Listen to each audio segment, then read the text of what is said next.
big part of this last series of work was thinking about different kinds of touch in a representational painting. So there's the touch of the brush against the canvas, there's the touch of the brush against the subject, so touching the face of the subject. Then there's the touch, the action of touching depicted in the image against the subject touching something else. So there's these different kinds of ideas of touch, and then there's the being touched by an image kind of touch.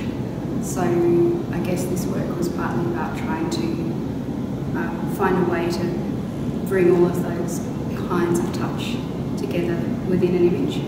Was one of the ideas. One of the other things was about the wiping away, so the elimination of features, and how by diminishing certain features you actually intensify the sensations of other parts of the body. So if just the mouth is exposed, then that mouth becomes much more intense than if it was the whole face available to you. So it became a kind of the way that you select which parts of the face become available to the viewer. You can start to speak about the sensations of the body in a different way. That was what became really interesting to me in making these images.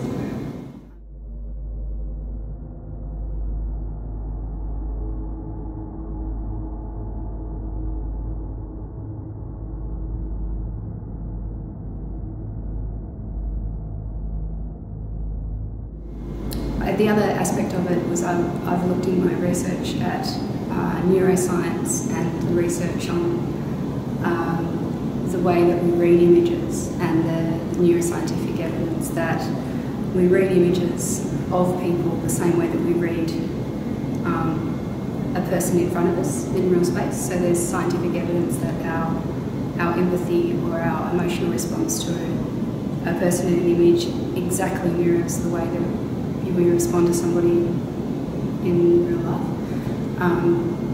and that there's been a really interesting series of articles written by a neuroscientist and an art historian, American art historian, and they're looking at the different kinds of ways that you can relate to an image based on your empathy for the way somebody else feels, the physical sensations of that person, but also the gestures that are available to see in the making of an image as well. So we can actually empathise with the physical movement required to make a mark. So there's these different layers of empathy that have been sort of not proved but explored in a neurological way about the way that we relate to an image. So that's probably informed a lot how I've approached making marks and trying to coalesce the form of the face through a series of mark making and tonal kind of gradations and things. That sense of touch and empathy has been really forefront in my mind in making it. So I guess I've tried to make the work a response to what I'm holding together in my head in that process.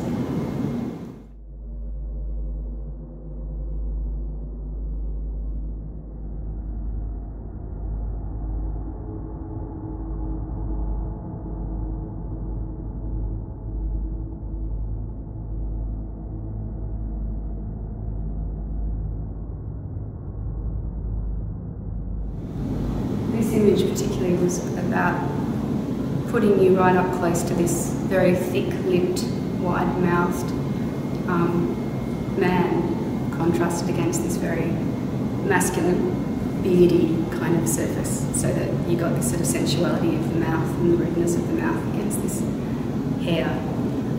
And the whole phenomenon of men having beards at the moment is quite interesting to me. And this is a painting of my partner, and he grew this enormous, very bushy beard over the winter, and it was fascinating because it completely transformed his face, but it also emphasised that sensuality of the mouth.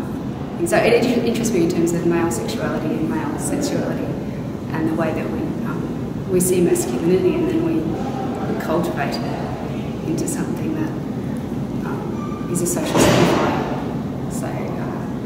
So that was the kind of the impetus for wanting to make these paintings with beards, because that fascinated me. It evoked something that seemed to be difficult to express any other way. That idea of heightened sensuality. So that was how I came about to using it, and they're also quite intense self-portraits. My work, the way I've tried to speak about it in recent times is that I'm trying to use something that's real in order to speak about something that's psychological, so that they become psychological spaces, not literal spaces. And I guess in some respects that's almost like a metaphysical kind of thing, a little bit couched differently, but that I want to try and find space that you can then speak about things that are very difficult to represent, but you can maybe evoke or imply through an image. That's what really interests me, that pursuit of trying to find that way of constructing painting in order to speak about something that's not what the painting represents. I think that's a really interesting space.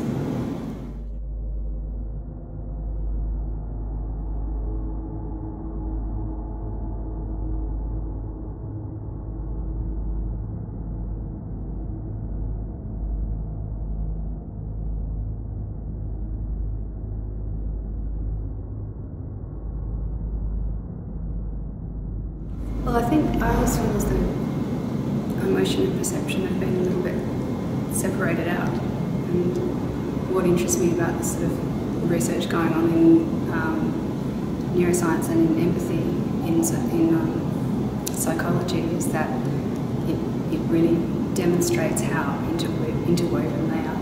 So emotion and perception, that they're completely inseparable. Emotion is such an inseparable part of how we perceive the world and how we perceive other people. And as we were discussing before, I think postmodernist kind of theory, post-structuralist theory was this incredibly cognitive, seemed to be this incredibly cognitive way of looking at the world that was able to be, in a quite masculine way of looking at the world, that was able to stand back and just be logical about an idea. And I think we're in an interesting moment where we're starting to consider those things together again in a different way. Certainly in fine art, I think that's just starting to happen.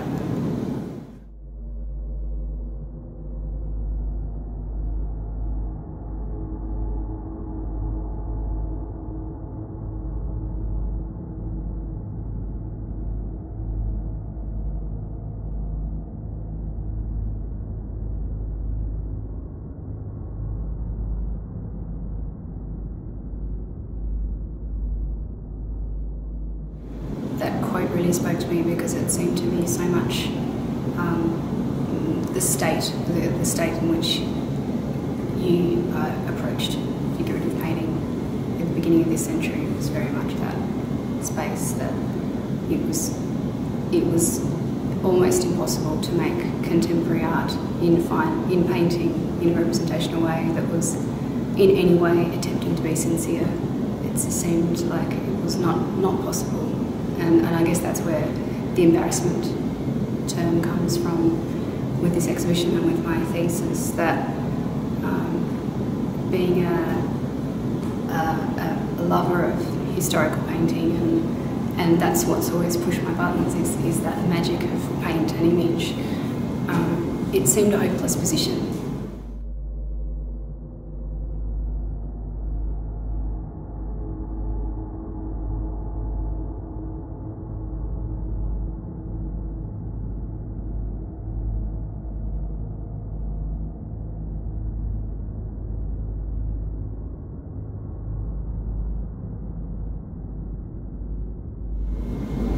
Is someone who has very much helped to narrate that moment from the late 90s to the early 2000s in kind of, I guess, advanced contemporary art.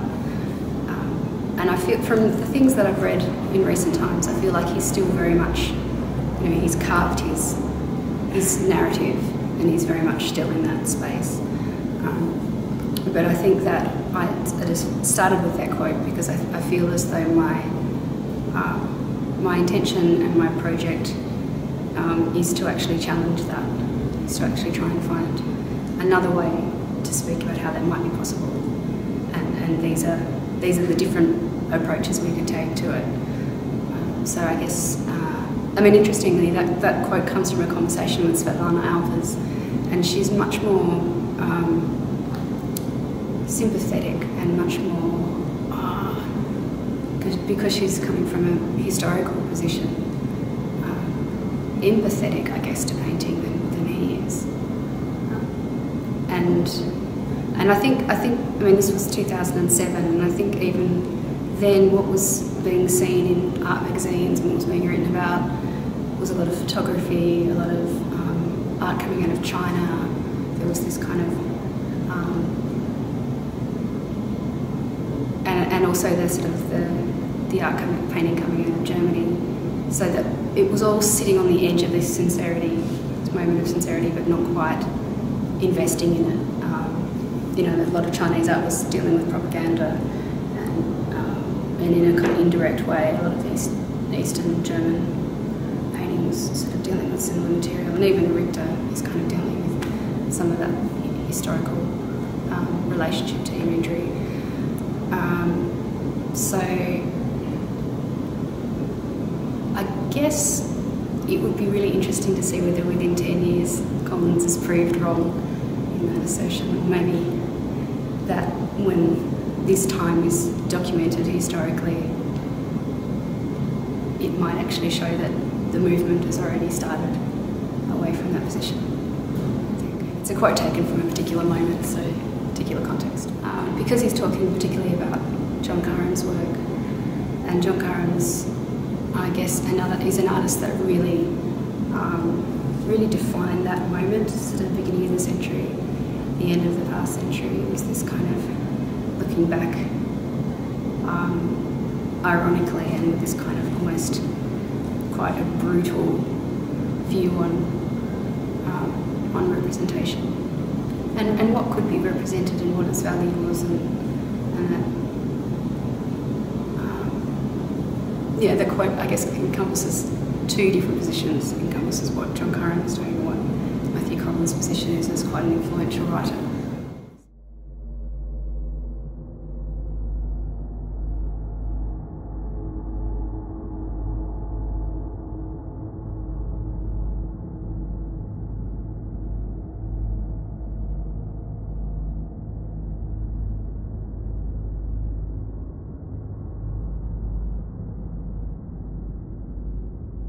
I think I've always been conscious that there's an earnestness that is just me, and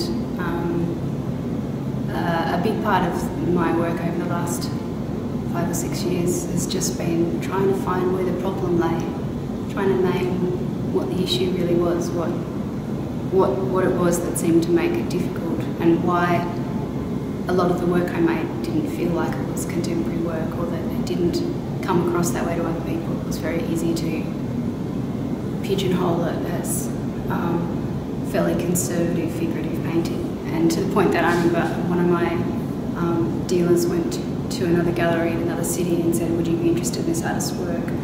And the gallery replied, "We've already got a female painter that does nudes." And it was that moment of going, oh, shit, that's how my work's being perceived.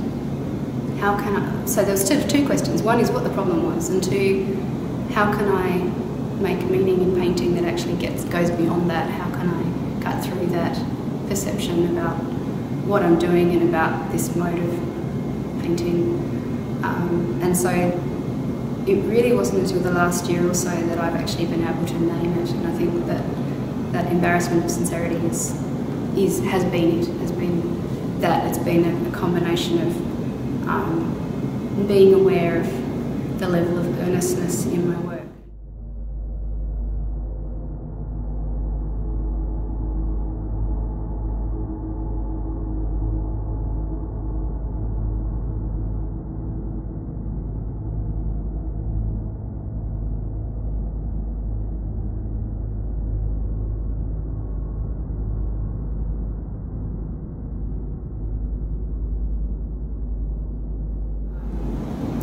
being conscious that being a kind of sincere and earnest painter hasn't been a particularly fashionable mode of making work in the last couple of decades, I guess. Although, I mean, I think the difficulty with it is that I'm conscious that you can make ironic work that's very sincere. It's not that it has to be earnest work in order to be sincere or insincere, but the difficulty, I think, is to be sincere but not be literal necessarily, and not be just descriptive of something.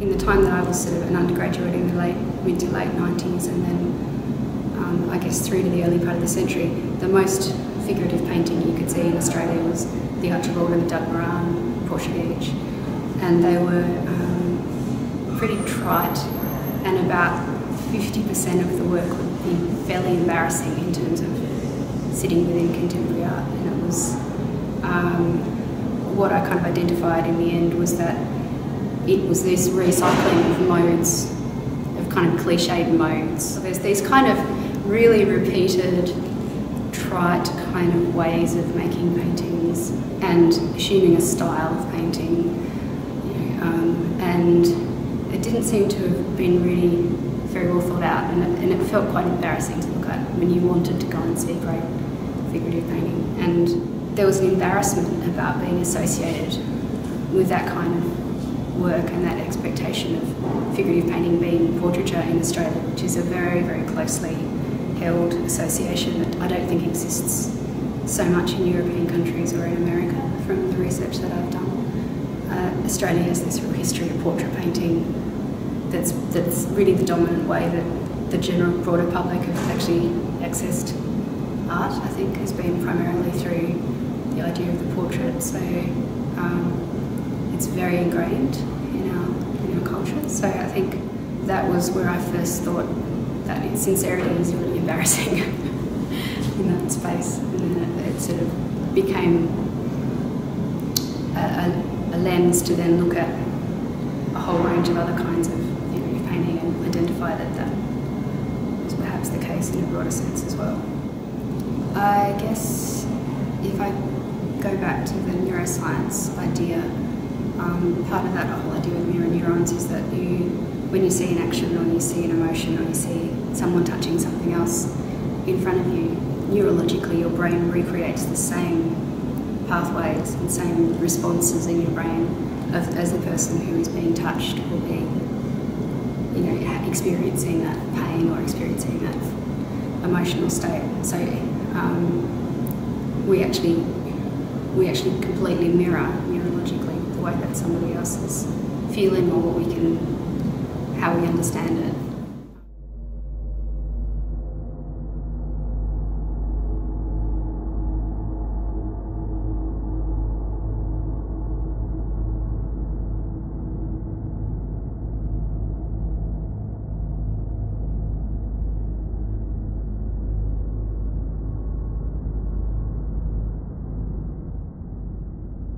In terms of the tactility of these, I really wanted the marks to be so evident that you almost get this feeling of making the mark. And when you look at it, that there's this,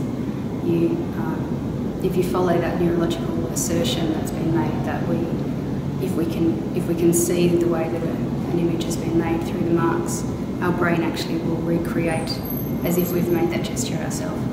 So I wanted that intense awareness all the time that you're interacting on some level with that action of painting.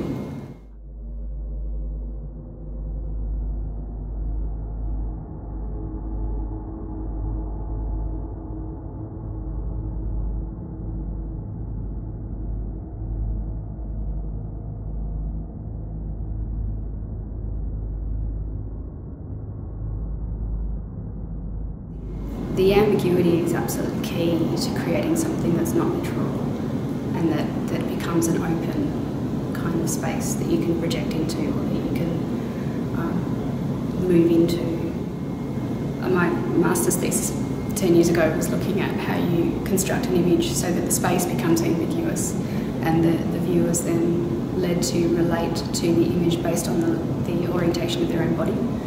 So if the orientation of the subject's body mirrors the orientation of the viewer's body in terms of scale, in terms of point of view, then you have this kind of parallel. And so I guess that really made me think about ambiguity as being absolutely key to that, pictorially, that happening. But I guess with these, it's important that the material that is applied to the face is sort of somewhat ambiguous, even though you can make guesses at what it might be. It erases the face, and that it starts to suggest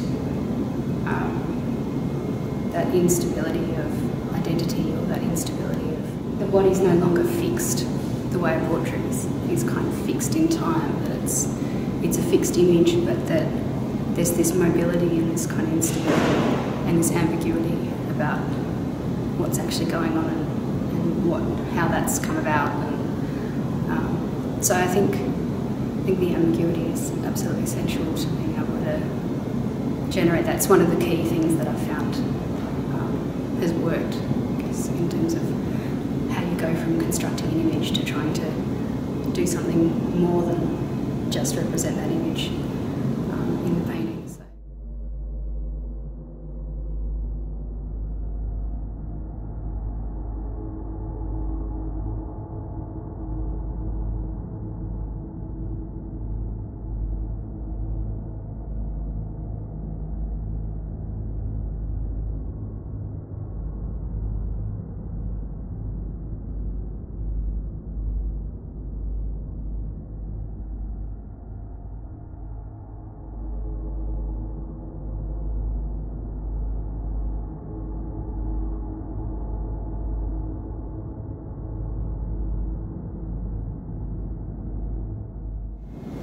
I want them to kind of sit so that you don't really know who this person is, what the context is, what the material is, what's really going on, so that the facial expressions are ambiguous, the space around it is ambiguous. It becomes about a kind of interaction of colour and edges. Edges become really important.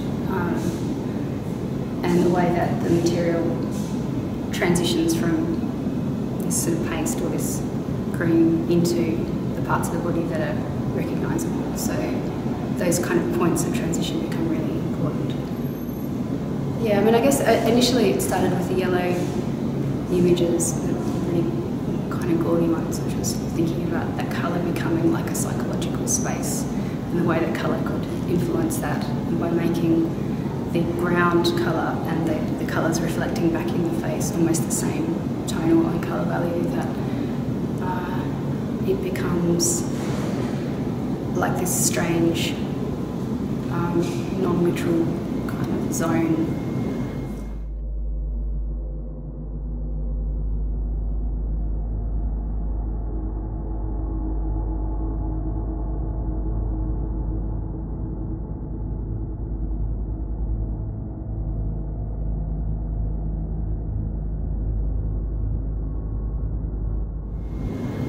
And originally that work was intended to wrap around a wall of continuous canvases, so there was 20 paintings when I originally did it.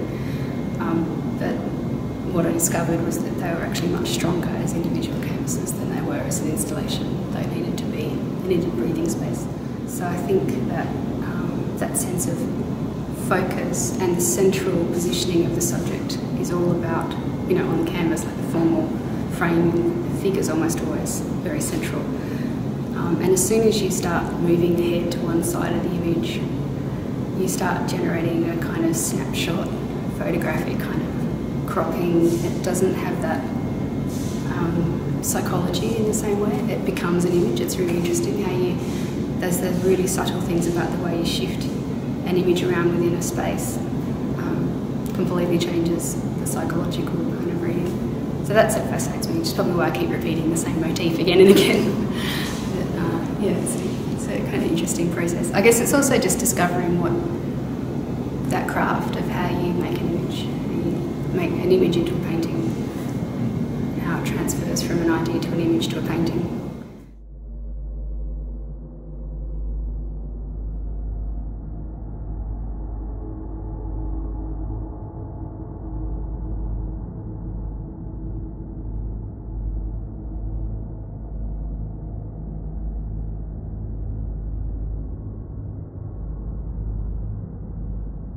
I feel like the work's very much a reflection of my internal landscape, I guess. They're almost always very personal imagery, so I use myself or I use people I'm really close to. And when I've used found imagery or when I've used imagery of people that are like a model I've employed or anything like that, it becomes very hollow. It loses all of that. For me, it loses the intensity, not just in the image, but it loses the intensity that I need to make the image in the painting process. And that, I guess that hope is that you take something that's intensely personal and it becomes a space that other people can generate a relationship with. So it becomes not universal, but it becomes something that is actually relatable to other people, even if it's not in a way that you can really put your finger on. It's to do with that internalised kind of experience of the world.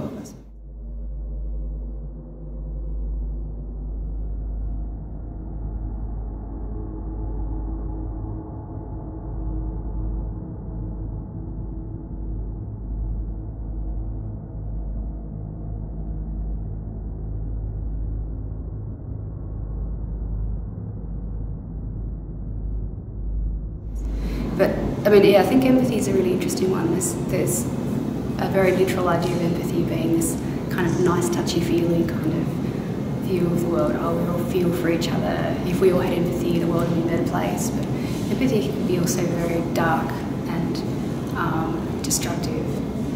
I mean, you can, I guess, something that's been written about a lot in European texts is the empathy for victims of the Holocaust and the way that that generates a pain that just continues, and that people empathise so much that they experience this intense feeling of pain and loss that they've never actually experienced, but you sort of take it on, and that empathy is this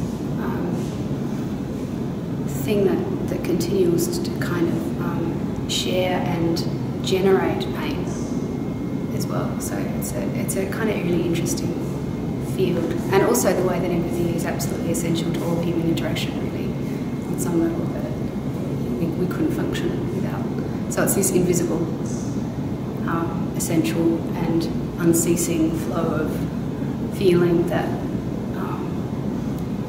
completely facilitates the world that we live in. It's a really interesting kind of thing when you think about it in that philosophical way.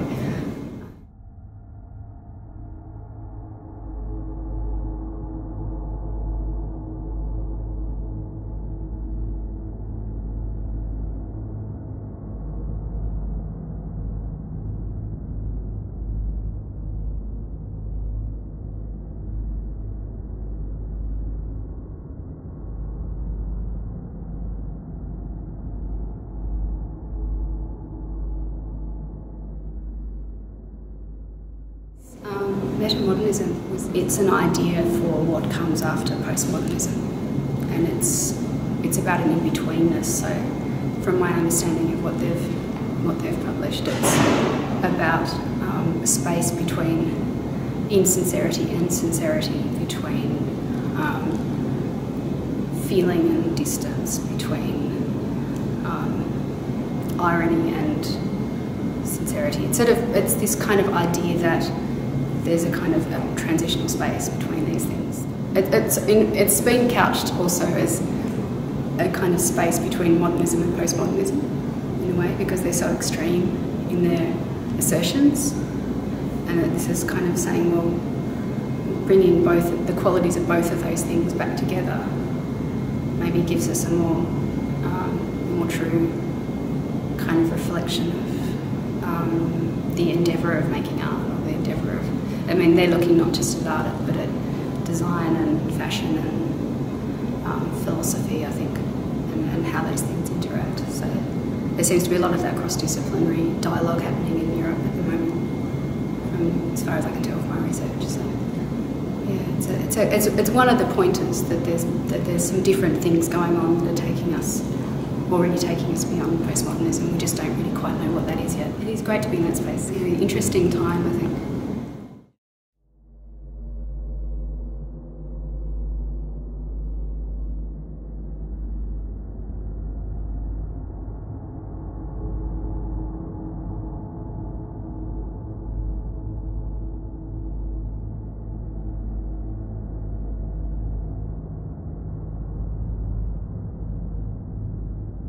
One of the things that painting is that it still maintains that relationship with the material form and the image.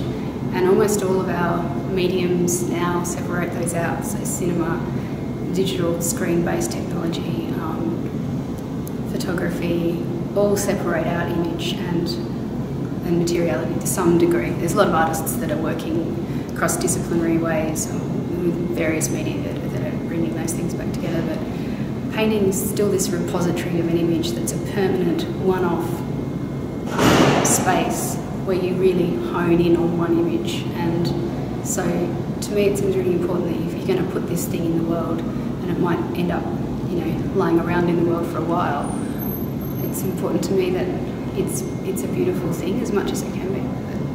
That the surface is beautiful, and that and it's also the process of painting it is so much more satisfying using beautiful materials. Yeah, I guess it's important to me to make a beautifully constructed object. So I use a kind of pre-primed, oil-primed linen, and it's very smooth and slippery and allows you to kind of move the paint around a bit like you were spreading margarine on a chopping board. It's got that feeling of fluidity. And then I use really beautiful quality paints because it's a bit like buying gourmet chocolate. Once you've tasted it, nothing else compares. I use this really nice paint that's handmade in the UK called Michael Harding, and the colours are really intense and pure, and it has amazing whites. Whites are the key with this kind of painting, and I use a lot of lead white paint, lots of lead white paint. I think I used, in this last body of work, I used probably almost a kilo of lead white paint. Gloves, and I always have been using it for a long time, but it's the most skin-like surface you can get. So it's buttery and smooth, and it's translucent and has a very slight warmth to it. Whereas the other whites that are available to use are post-industrial revolution whites, and they're very stark and cold and metallic looking. So yeah, there's been a debate over the years as to whether, especially when I was pregnant and having a baby, whether I should be in the same room as this stuff. But it's in paste form, you're not sanding it, it's quite inert unless you get it on your skin, you don't breathe it in. So yeah, so it's my weakness, I think, in terms of paint.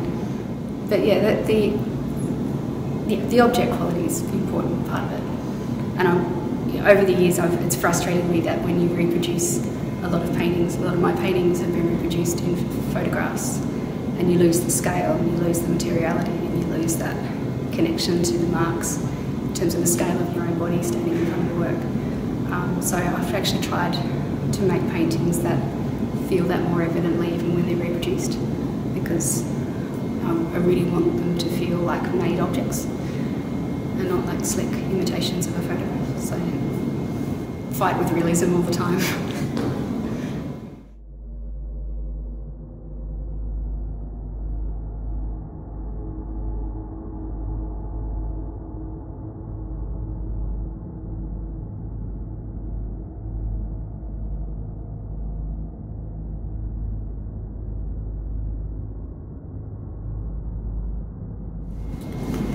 I guess the other thing about realism in the paintings is that something I've gone backwards and forwards from over the years of sort of making quite